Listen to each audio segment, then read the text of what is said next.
2นะคะกิจกรรมสวดมนต์ความเพียรพระกิ่งไผ่ดิบพินาศร่มวิชญา129ครั้งที่22 EP 2/2วันที่22พฤษภาคม2568บทสวดพินหะปัจจะเวขะนะป้านะขะชลาธรรมมัสสะลาอนาติตาเรามีความแก่เป็นธรรมดาแต่ล่วงพ้นความแก่ไปไม่ได้พยาธิธรรมมันพยาธิอนาติตาเรามีความเจ็บไข้เป็นธรรมดาแต่ล่วงพ้นความเจ็บไข้เป็นไม่ได้มรณะธรรมมัยมรณะอนาติตาเรามีความตายเป็นธรรมดาแต่ล่วงพ้นความตายไม่ได้ถ้าเพื่อนมีวินาศเราจะเว้นเป็นต่างๆคือเราจะต้องพัดพลาดจากความรักของเจริญใจทั้งหลายทั้งปวงกรรมสัตว์โอมาหิธรรมทายาทธรรมเอนิธรรมพันธุธรรมป่าติสรณะเรามีกรรมเป็นของตนเองมีกรรมที่ให้ผลมีกรรมเป็นแดนเกิดมีกรรมเป็นผู้ติดตามมีกรรมเป็นที่พึ่งอาศัยยังทำงานจากทุกทางสัญญาณวาปะปะตังวาปะปะโกอวิสังเราทำกรรมอันใดเป็นบุญหรือเป็นบาปเราจะเป็นทายาทหรือเราจะต้องได้รับผลกรรมนั้นๆซึ่งไปเอวังอันนี้อาภิสัมปัจจเวคิสัพพะเราทั้งหลายควรพิจารณาเรื่องนี้ทุกวันเกิน19บทสวดเทวตาอุยชนะผู้ทรงเทวดาทุกขปัจจัยนิทุกขพยาปัจจัยนิพยาทุกขปัจจัยนิทุกขโหตุสติปุปนิโน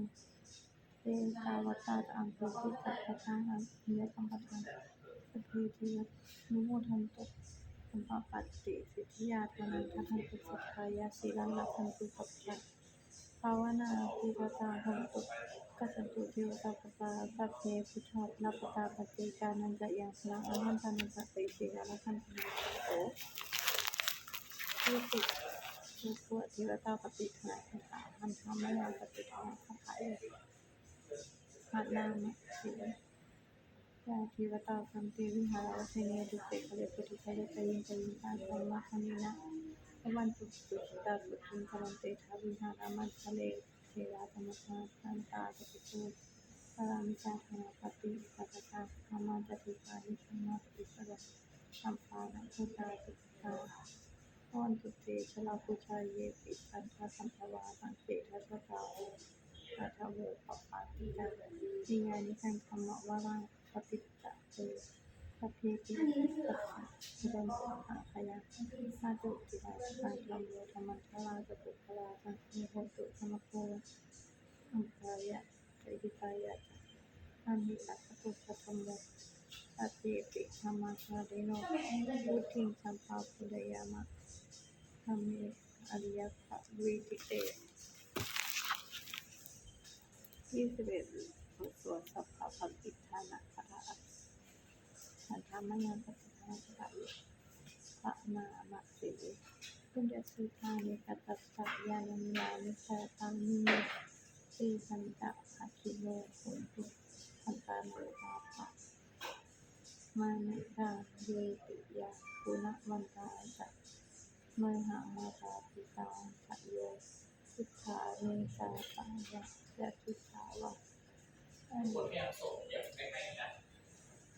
มาขันสะเวโนทันติโลกัสสมิงเตตุมมาตะโตโยนิกาปัญเจกะสัตถุวูปาวาสังสะปันตาภวาภวิยาตังปฏิทานามิ